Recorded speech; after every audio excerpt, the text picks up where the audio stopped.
విశాఖ వడ్లపూడి వద్ద ROB deck కూలి 7 గాయాలయ్యాయి. మరింత సమాచారం మా ప్రతినిధి ఆదిత్య పవన్ అడిగి తెలుసుకుందాం. ఆదిత్య పవన్, ఆర్ఓబి కూలటానికి కారణాలు ఏం కనిపిస్తున్నాయి? శర్మ, ఈ వడ్లపూడి గాజువాకలోని వడ్లపూడి ప్రాంతంలో రైల్వే అండర్ పాస్ బ్రిడ్జ్ నిర్మాణం జరుగుతుంది. అంటే బ్రిడ్జ్ నిర్మాణం జరిగి చాలా రోజులైంది. ఈ బ్రిడ్జికి అనుసంధానంగా రోడ్డును అనుసంధానం చేస్తున్నారు.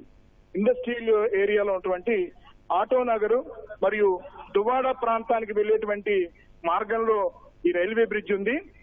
ఈ రైల్వే బ్రిడ్జికి అనుసంధానం చేస్తూ బ్రిడ్జ్ నిర్మాణం జరిగి చాలా రోజులైంది. ఆ రోడ్డుని అనుసంధానం చేసేటువంటి ప్రక్రియ మొదలైంది. సుమారుగా ఏడాది నుంచి ఈ పనులు జరుగుతున్నాయి. అయితే ఈ బ్రిడ్జ్ అనుసంధానం చేసేటువంటి డెక్ నిర్మాణ పనులు జరుగుతున్నాయి. స్లాబ్ వేయడం కోసం డెక్ నిర్మాణ పనులు జరుగుతున్నాయి. ఆ డెక్ నిర్మాణం చేస్తున్న సమయంలో ఈ డెక్ కూలిపోవడంతో ఆ ప్రాంతంలో పనిచేస్తున్నటువంటి సుమారుగా 7 కార్మికులు గాయాల పాలయ్యారు.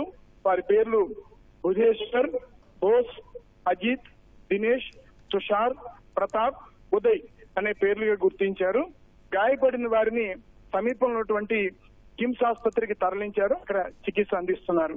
అయితే ప్రధానంగా ఈ ఆర్ఓబి నిర్మాణం జరిగి చాలా రోజులైంది. కానీ ఈ ఆర్ఓబికి రోడ్డును అనుసంధానం చేయలేదు.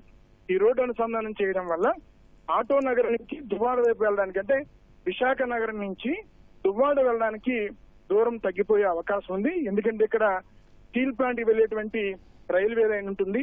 ప్రతిసారి కూడా రైలు వెళ్తున్నప్పుడు గేటు వేయడం వల్ల ఆటో నగర్ లో ఉన్నటువంటి ప్రాంత వాసులందరికీ కూడా కొంత ఇబ్బంది ఉంది. ఆ కారణం చేత రైల్వే ఓవర్ బ్రిడ్జ్ నిర్మాణం జరిగింది. కానీ 2 వైపులా రోడ్డును అనుసంధానం చేసే ప్రక్రియ జరగలేదు. ఏడాది క్రితమే ఈ పనులు మొదలు పెట్టారు. దానికి సంబంధించినటువంటి స్లాబ్ వేయడం కోసం చెక్కలతో డెక్ నిర్మాణం చేసిన సమయంలో ఈ పరిస్థితి జరిగింది. ప్రస్తుతం అయితే పోలీసులు, రెవెన్యూ, స్థానిక ఇతర ప్రభుత్వ సంబంధించిన అధికారులంతా కూడా సంఘటనా ప్రాంతానికి చేరుకున్నారు.